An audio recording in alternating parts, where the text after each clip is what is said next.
हर घर में छोटे छोटे कार्डों की वजह से ही क्यों ना हो, बाप बेटों में मन मुटाव या कभी कभी ऊंची आवाज़ों में झगड़े होते ही हैं। यह कहानी भी बाप बेटों के ऐसे ही रिश्तों पर आधारित है। आकाश अपने पिता के हमेशा टोकते रहने वाले स्वभाव की वजह से उनसे काफ़ी परेशान था। रूम का पंखा चालू करके कहाँ गए थे? सुबह हो गई फिर भी लाइट क्यों चालू रखा है? जब देख नहीं रहे हो तो टीवी क्यों चालू करके रखते हो?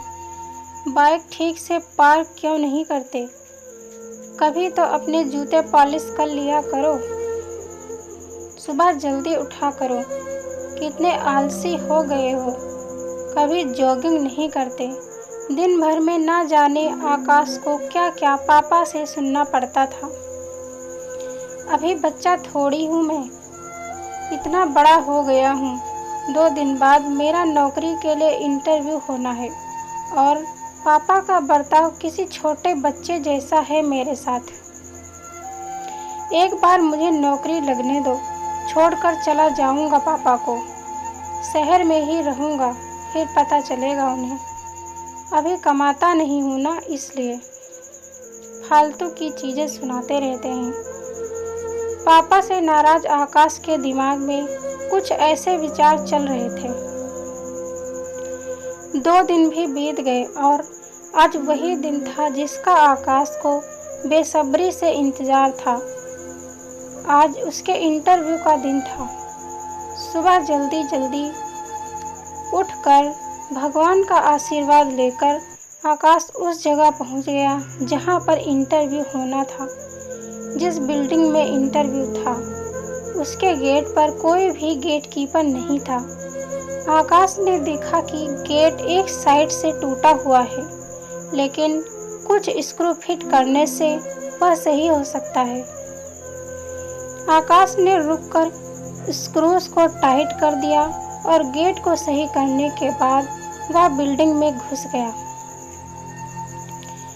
बिल्डिंग में दूसरे फ्लोर पर एक ऑफिस था जहां पर इंटरव्यू के लिए व्यवस्था की गई थी। जैसे ही आकाश उस फ्लोर पर पहुंचा तो उसने देखा कि ऑफिस के बाहर लोगों के इधर उधर जूते और चप्पल निकाल रखे थे, जबकि वहां पर जूते चप्पल रखने के लिए स्टैंड रखा हुआ था।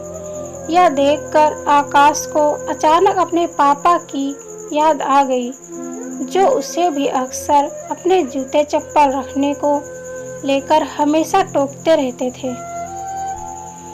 आकाश से रहा नहीं गया और उसने बेमन से ही लेकिन उन सभी जूते और चप्पलों को स्टैंड पर अच्छे से रख दिया। अंदर प्रवेश करने से पहले आकाश की नज़र ऑफिस के बाहर जल रही कई सारी लाइटों पर गई, जिनकी बिल्कुल ज़रूरत नहीं थी। सूरज की रोशनी इतनी थी कि लाइट्स बंद रहे तो भी कुछ फर्क नहीं पड़ने वाला था। उसने बाहर जल रही सारी लाइटों को बंद किया, फिर ऑफिस के अंदर प्रवेश कर गया।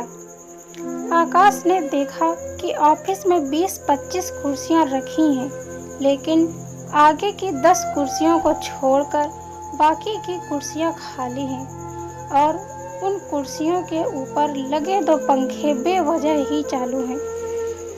उसने फिर अपनी आदत के अनुसार दोनों पंखे बंद किए और बाकी फालतू पड़ी कुर्सियों को एक के अंदर एक रखकर साइड पर रख दिया और वहीं पर बैठकर अपना नंबर आने का इंतजार करने लगा। एक के बाद एक सभी कैंडिडेट्स का इंटरव्यू होने के बाद जब आकाश का नंबर आया तो वह थोड़ा सा नर्वस लेकिन निडर होकर इंटरव्यू लेने वाले के पास पहुंचा। इंटरव्यू लेने वाले ने उसे अपने पास रखी कुर्सी पर बैठने के लिए कहा और थोड़ी देर तक दोनों में कुछ भी बातचीत नहीं हुई। फिर इंटरव्यूअर ने आकाश से पूछा, तुम कल से नौकरी ज्वाइन कर सकते हो क्या? आकाश की कुछ समझ में नहीं आ रहा था कि यह उसके नौकरी पक्की होने की कन्फर्मेशन है या फिर कोई ट्रिकी सवाल। बाद में इंटरव्यू लेने वाले जब सैलरी और क्या काम करना है ये बताया, तब आकाश को यकीन हुआ कि उसकी जॉब पक्की हो गई है। आकाश बहुत खुश था, लेकिन समझ नहीं पा रहा था कि ना कोई सवाल ना एक्सपीरियंस के बारे में पूछा, फिर कैसे उसे जॉब के लिए फाइनल कर लिया गया। उसके चेहरे का सवाल या एक्सप्रेशन देखकर इंटरव्यू लेने वाले ने खुद ही कहा, कुछ सवाल और पेपर्स कभी आदमी की काबिलियत नहीं बता पाते। हमने इस बिल्डिंग में प्रवेश करने से लेकर प्रतीक्षा कक्ष तक कुछ अव्यवस्थाएं सेट करके रखी थी। वही आप सभी के लिए परीक्षा थी। हमने सीसीटीवी पर देखा कि आने वाले सभी कैंडिडेट्स में आप ही एक अकेले ऐसे थे जिन्होंने गेट के स्क्रू ठीक करने से लेकर बेवजह चल रहे बल्ब और पंखे बंद किए।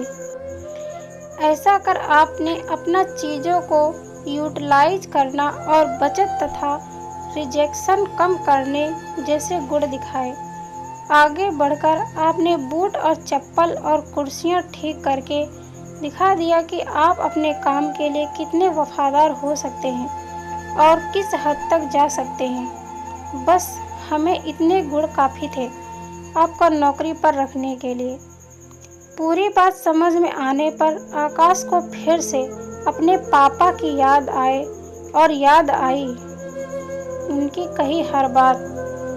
लेकिन इस बार उसके मन में कड़वाहट नहीं थी, क्योंकि उसे आज समझ में आया था कि पापा ने उसके लिए उसी मूर्तिकार का किरदार निभाया था जो अपनी मूर्ति को सुंदर और कीमती बनाने के लिए उस पर कितनी बार छन्नी और हथौड़ी चलाता है।